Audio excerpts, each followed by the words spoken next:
我哋嚟做一個開始嘅禱告。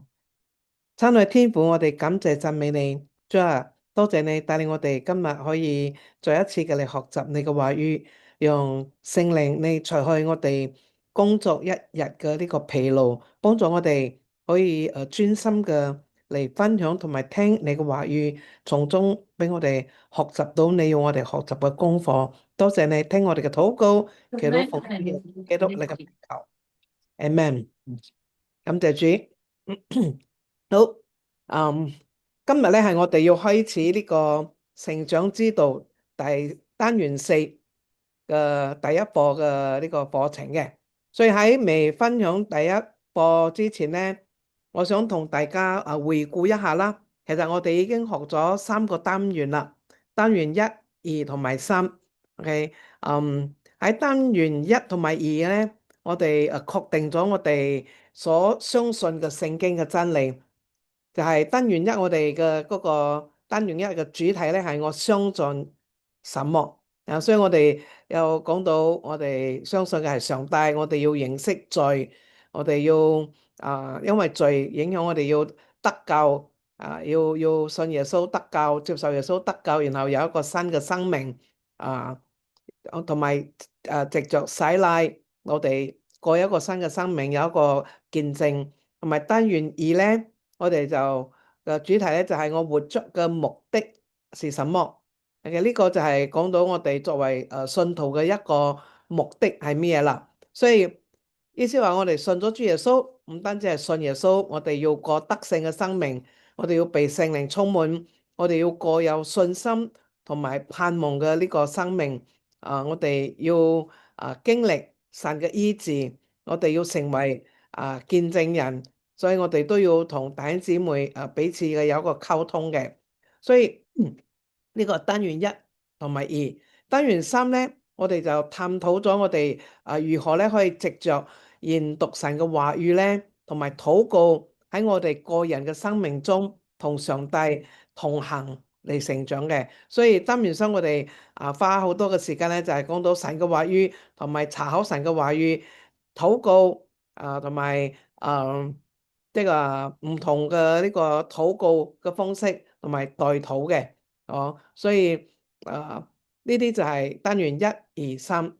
然後今日我哋要開始單元4咧，呢個單元4同1、2、3有少少嘅唔同，就係我哋嘅單元1、2、3咧係比較係建立造就我哋自己嘅生命嘅，從應該話從一個屬靈嘅死亡、屬靈嘅睡覺中，我哋被喚醒，然後我哋點樣去建立我哋屬靈嘅生命。而單元4咧，我哋要開始從我哋自己個人嘅屬靈嘅生命中，我哋點樣嘅向外睇啦。所以呢個單元4咧，主要咧都係會向我哋周圍嘅人嘅生命咧嚟有影響力嘅。OK，所以透過呢個單元咧，我哋會學習聖經嘅原則，去點樣嘅去迎取失喪嘅靈魂，同埋點樣嘅去做呢個栽培門徒嘅工作。所以呢個就係我哋單元4所要講到嘅呢個主題嘅。OK，所以哇，唔好意思啊，又太激動啦。所以喺呢個單元4咧，就係我如何帶來改變嗱，唔係話我自己嘅生命帶來改變，我嘅生命已經改變，我點樣喺我以外喺我周圍帶嚟改變。OK，所以第一步我哋要講嘅就係迎取失喪嘅靈魂。OK，迎取失喪嘅靈魂，所以關鍵嘅要點重點就係你可以為基督迎取失喪嘅靈魂。我哋一定要知道就係我哋可以為基督去迎取失喪嘅靈魂。我哋唔好成日諗住，哎呀呢個傳福音迎取靈魂係嗰啲牧師傳道人宣教士所做嘅工作。其實我哋每一個人都可以為基督嚟迎取失喪嘅靈魂。所以呢個課程嘅目的咧，就係要我哋學習去培養傳福音嘅熱誠，重點就係我哋要培養傳福音咧唔係一開始我哋就識噶，唔係你信咗主耶穌你就識傳福音，我哋要去學習，OK，學習，然後咧我哋要培養有呢個熱誠，OK，並且咩咧，去養成呢個迎取失喪靈魂嘅習慣，OK，所以要培養出嚟嘅。首先就係要擁有呢個熱誠，然後去培養呢個習慣。第二咧就係我哋應該能夠採用簡單嘅方式嚟分享福音。其實分享福音唔難，OK，唔難。但係好多時候因為我哋缺少呢個知識，我哋冇正式嘅學習，同埋我哋冇去實際嘅去應用出嚟。所以咧，我哋會成日覺得好似好難，好似唔識點樣去傳福音。所以我相信呢一個課程應該會幫到我哋嘅。哦，好，喺引言呢度咧，我哋就講到上帝賦予我哋能力去改變呢個世界。我哋要相信上帝有俾我哋能力去改變呢個世界嘅。因為人生命中最大嘅改變咧，就係咩咧？就係喺我哋相信耶穌基督嗰一刻發生嘅。OK，所以當我哋信咗耶穌嗰一刻咧，有咩最大嘅改變咧？就係從屬靈嘅死亡中咧，我哋走向經歷充實同埋豐盛嘅生命。OK，從屬靈嘅死亡，我哋被喚醒啦，即係話被復活了。我哋屬靈嘅生命以前係冇知覺嘅，但係因着耶穌基督嘅寶血，我哋屬靈上醒咗起嚟啦。所以唔單止係醒咗，我哋係要走向呢個充實同埋豐盛嘅一個生命。即係咩咧？就係耶穌賜俾我哋一個最大嘅能力，而呢個能力咧，就係可以喺我哋嘅生命中帶嚟最大改變嘅能力，就係聖靈嘅能力。嗱，我哋唔單止係接受耶穌，有耶穌嘅寶血，遮蓋我哋，潔淨我哋，然後耶穌住喺我哋嘅入邊。其實耶穌點樣嘅住喺我哋嘅入邊咧？主要就係藉着聖靈，因為耶穌話佢要離開。但係佢離開嘅時候，佢要派聖靈嚟。所以今日當我哋話上帝與我哋同在同行，其實唔係耶穌本人，因為佢已經升天，但係聖靈嘅能力喺我哋嘅生命中嘅，使到我哋擁有呢個能力咧，嚟為主作見證。好似喺《使徒行傳》1章第8節呢度就講，但聖靈降臨在你們身上，你們就必得着能力，並要在耶路撒冷、猶太全地、撒瑪利亞，直到地極，作我的見證。呢個係耶穌俾門徒嘅一個應許，都係一個使命，都係一個呢個誡命，要我哋咩咧？去領受呢個聖靈降臨、聖靈嘅充滿。因為耶穌離開嘅之後咧，就係聖靈喺呢個世上工作嘅時期，所以我哋如果要為耶穌基督去迎取失喪嘅靈魂，我哋需要有聖靈喺我哋嘅身上，俾我哋呢個能力嚟做神耶穌要我哋所做嘅呢個工作。所以我哋要為主迎取靈魂嘅同時咧，首先我哋要知道就係我哋係有好消息要分享嘅。當我哋要去傳福音嘅時候，要同人哋分享耶穌基督嘅時候咧，你唔好覺得係得罪人啊。其實我哋係要同佢哋分享一個好消息。OK，呢個即係話咧，我哋所要分享嘅咧係會使一聽嘅人咧係得益處噶，而唔係要咩咧？使佢哋有受損。所以呢個好消息係咩咧？呢個好消息就係講到耶穌係神嘅兒子，佢過着無罪嘅生活，為罪人死。Okay？所以因此我哋透過相信耶穌同埋佢為罪人死，我哋可以得到饒恕。我哋唔單止係得到饒恕，我哋可以得到豐盛同埋呢個永恆嘅生命。所以好簡單嘅就係咁樣嘅呢個句子。其實重點就係、當我哋有一個好消息要同人講，我忽然間諗起就係呢個叫做咩啊？我哋叫做黃金街，即係話用唔同嘅顏色嚟分享呢個福音㗎，你知啊？哦，所以其實呢度咧就呢個好消息，我哋直接就講到耶穌。其實如果你可以諗到嘅就係我哋可以從上帝嘅創造開始，哦，綠色係美好嘅。但係罪一嚟咧，就變成咩咧？黑色，哦，罪使到人同神隔離，所以得唔到上帝嘅祝福。然後上帝愛我哋世人，將耶穌基督俾咗我哋嚟到呢個世界，係啦，為我哋嘅罪死，然後流佢嘅寶血紅色，使到咩咧？我哋信耶穌嘅人可以得到饒恕，得到豐盛，然後就係咩咧？白色。同埋一個永恆嘅生命就係我哋會上天堂。呢個天堂聖經講個地上咧係鋪着呢個黃金嘅，哦，所以好消息就係咁樣嘅簡單，真係冇咩點講咧複雜或者好難嘅明白嘅，係好簡單嘅，哦，所以就好似呢個約翰福音3章16節，我相信我哋大家都應該會背噶啦，哦，所以就講到神愛我哋世人，將佢嘅獨生子賜俾我哋，叫一切信他的不至滅亡，反得永生。所以呢個好消息係要叫信耶穌嘅人得永生，所以我哋分享福音咧係要叫人得永生。點樣得永生咧？就係佢可以得救，有呢個救恩，同埋有極大嘅喜樂同埋自由嘅。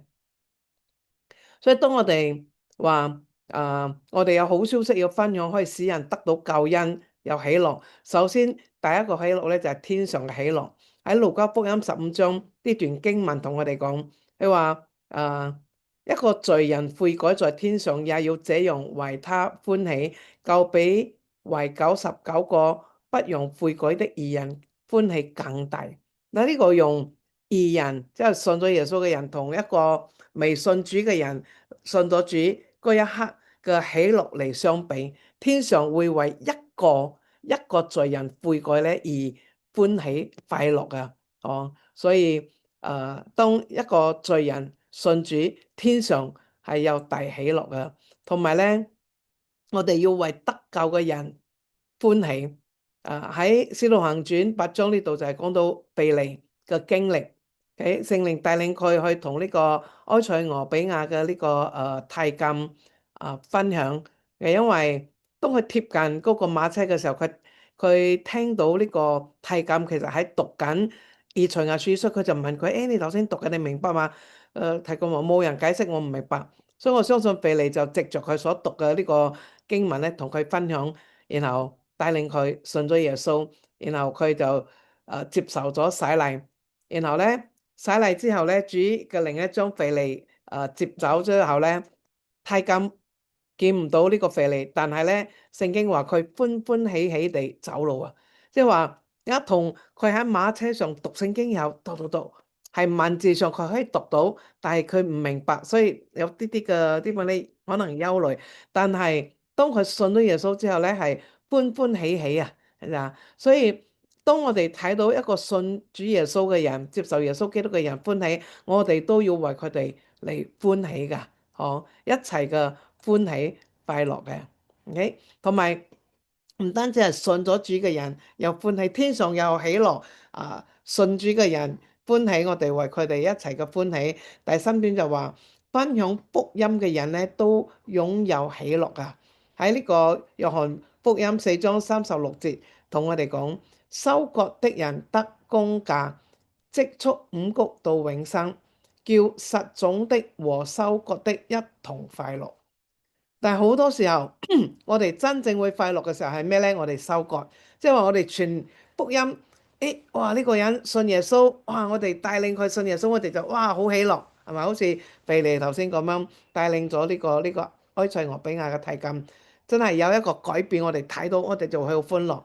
但係約翰福音同佢講咩咧？佢話叫撒種嘅同收割嘅一同快樂。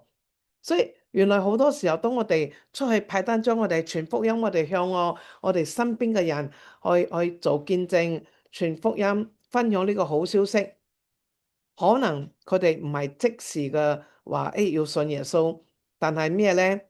我哋都可以咩咧？啊，有呢個快樂，即係話其實我哋嘅呢個傳福音嘅工作咧，都係有一個果效㗎。嗰個果效可能唔係即時我哋睇到，就好似以賽亞書有講到，就係神嘅話語分享出去咧，唔會徒然接品㗎，就好似佢話，好似呢個雨水同埋雪從天上落飄落嚟嘅時候，佢進入呢個泥土，係會滋潤呢個泥土，使到咩咧？嗰個種子咧會發芽成長。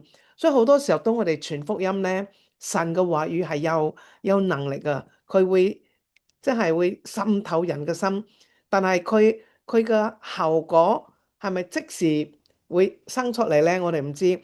如果我哋傳咗福音，嗰個人即時信耶穌，我話咧，我哋唔係第一個實種嘅人。應該係實咗種一段時間，有人曉灌，所以當我哋再一次嘅去分享嘅時候，佢就信咗，我哋就收割，因為咩咧？已經有一段時間，所以如果當我哋出去分享福音嘅時候咧，我哋唔好因為我哋冇睇到即時嘅果效而灰心。我成日諗到我自己，我9歲嗰一年，我已經聽到福音啦，喺海邊有人同我傳福音。我唔相信㗎，但係嗰個人唔放我走，佢死都要逼我同佢一齊做一個認罪悔改嘅禱告，所以我敷衍人哋做咗呢個禱告之後咧，嗰個人揾唔到我，我就都唔當一回事。但係上帝嘅話語喺我嘅生命中，我相信嗰個種子慢慢嘅喺度浮現，甚至到我16歲喺日本。一個弟兄同我分享福音，點講咧？做好多嘅工作，俾我睇見證書，同我一齊讀聖經咩？我都冇話我要悔改信耶穌，直到我18歲嗰一年，忽然間我自己心入邊覺得我要尋求上帝，而攞出呢個弟兄送俾我嘅聖經，自己讀下讀下，我自己禱告求耶穌赦免我嘅罪。所以，哇！原來9歲到18歲，用嗰9年嘅時間，嗰個種子好至發芽成長，好慢可。但係有啲人可能快啲，所以我同你分享我個人嘅呢個經歷咧，就係要鼓勵大家，當我哋出去分享福音嘅時候，唔好氣餒啊！但係我哋要同收割嘅人一同嘅快樂嘅歡喜嘅，因為相信神嘅話語呢個種子種入去係會有收成嘅，哦，所以我哋呢個好消息分享出去係會有喜樂嘅。第四，唔單止係分享好消息會帶嚟喜樂，都會帶嚟自由嘅。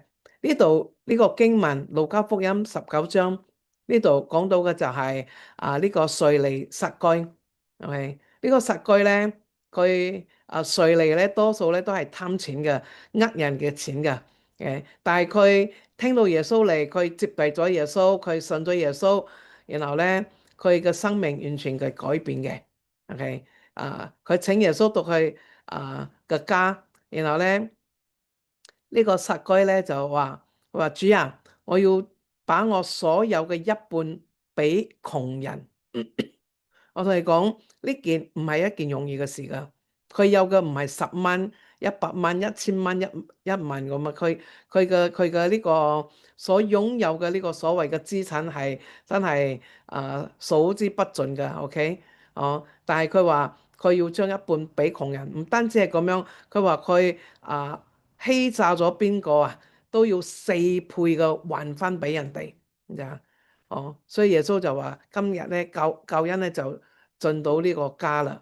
OK，所以我哋睇到就係，當一個人佢真係聽到呢個福音嘅時候，佢嘅生命真係被改變嘅時候咧，佢會得到一個自由嘅。以前撒該嘅生命咧係被錢啊、貪錢啊嚟捆綁住啊，所以當佢真係遇見咗耶穌，佢得到耶穌呢個救恩喺佢嘅生命嘅時候咧，佢可以將佢以前所貪愛嘅嘢可以放低，然後得咗一個自由嘅生命。所以我相信，咧佢唔係話佢信咗接受咗耶穌，佢唔做稅吏啊，佢繼續佢嘅工作，但係佢將佢以前嘅惡行完全嘅改變啊。所以呢個就係我哋睇到我哋分享呢個好消息可以帶嚟嘅呢個改變，呢個就係可以帶俾人救恩，同埋有唔同嘅喜樂喺人嘅生命中。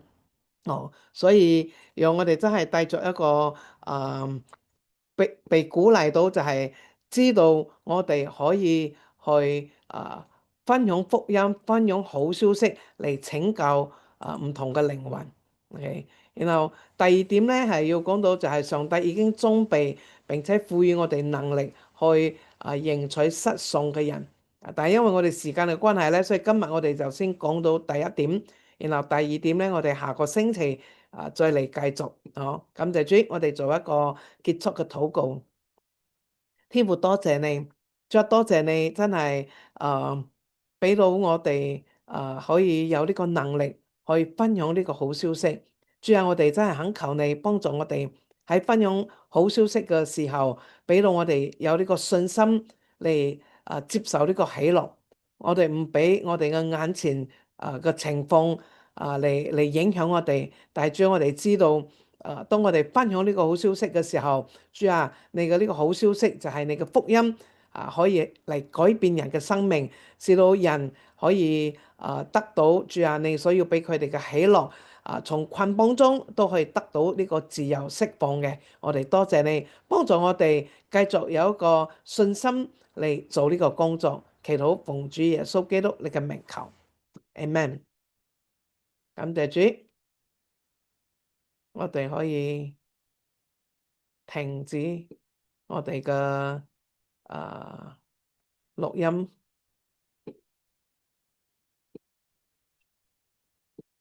應該係停啦，係嘛？我冇聽到聲音，感謝主。